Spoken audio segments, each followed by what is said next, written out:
대부분의 중년 여성들은 이렇게 다가올 줄 아는 남자를 선호합니다. 첫 번째, 헷갈리게. 이건 나이를 불문하고 모든 여자들에게 해당되는 사실인데, 여러분들이 여자에게 적극적으로 다가가고 싶은 마음이 있으시다면 더더욱 여러분들의 감정을 그녀에게 완벽하게 들키면 절대 안 됩니다.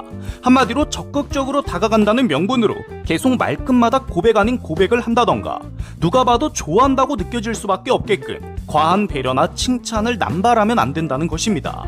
이렇게 해야 하는 가장 큰 이유는 일반적으로 여자들은 자신에게 관심이 아예 없거나 혹은 대놓고 좋아하는 남자에게는 전혀 관심이 생기지 않게 되는 그런 심리가 있기 때문입니다. 그래서 여러분들의 감정을 그녀에게 전부 들켜버리는 순간, 즉 모든 감정과 행동이 이미 그녀에게 뻔하다고 느껴지는 순간 여자 입장에서는 관심을 갖지 못하게 된다는 거죠. 그러니까 여러분들이 먼저 다가가고 있는 입장이라 하더라도 여자 입장에서 봤을 때 이 남자가 나를 좋아하는지 안 좋아하는지 헷갈릴 수 있게끔 어느 정도 감정 컨트롤이 필요하다고 말씀드릴 수 있겠네요. 이게 말로 들으면 상당히 어렵게 느껴지는데 생각보다 간단합니다. 평소에 여자 만나면서 베풀었던 과한 배려들, 혹은 할 말 없을 때 불안해하고 초조해하는 모습, 뭐 이런 것들만 여자 앞에서 너무 티내지 않으시면 됩니다. 너무 애쓰지도 마시고 그렇다고 너무 무관심하게 행동하지도 마세요. 그냥 자연스럽게 분위기나 상황에 맞게끔 적당히만 행동하고 말씀하신다면 그걸로 충분합니다.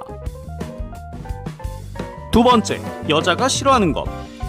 많은 남성분들이 여자 만났을 때 가장 많이 하는 생각이 뭔지 아시나요?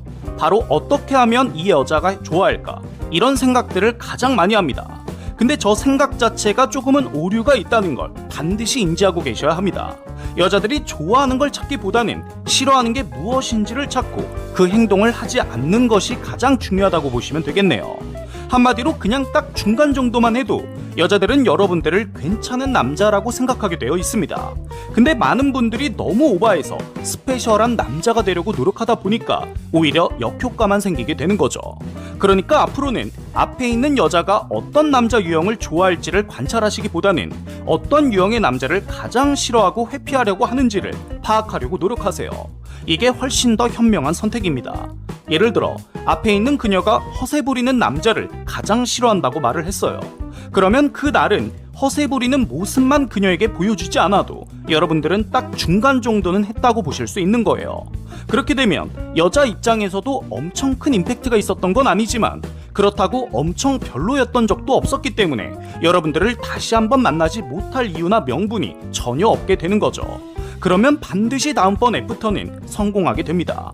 어필은 그때 제대로 하셔도 절대 늦지 않습니다. 마지막 세 번째, 질문 안 하기. 기본적인 대화를 이어나가지 못할 정도로 질문을 하지 말라고 말씀드리는 것이 아니라 그녀의 개인적인 정보에 대해서 초반부터 너무 큰 관심을 갖지 마세요. 대부분의 남자들은 여자를 처음 만났는데도 불구하고 너무 많은 질문과 호구조사를 하게 됩니다. 이게 여자에게 엄청난 부담을 주게 되고 오히려 너무 질문하는 남자에게는 자연스럽게 관심을 갖지 않게 되어 있어요. 왜냐하면 모든 남자들이 처음 만났을 때 하는 질문과 행동이 거의 다 비슷하기 때문이죠. 예를 들어 대부분의 사람들은 처음 만나는 자리에서 그 사람이 무슨 일을 하는지 물어보는 게 당연하다고 생각을 합니다. 근데 반대로 생각을 해보세요. 굳이 하는 일을 처음부터 물어볼 필요가 있나요? 어차피 직업이 좋든 나쁘든 다른 성격적인 부분에서 맞지 않는다면 잘 될 수 없는 사이라는 건 변함이 없는 사실인데 말이죠. 그러니까 애초에 너무 틀에 갇혀서 여자를 대하지 마세요. 그냥 처음 만났을 때는 자연스러운 대화만 주고받다가 다음번에 또 만나게 되었을 때 조금씩 물어보셔도 충분합니다. 끝까지 시청해주셔서 감사합니다.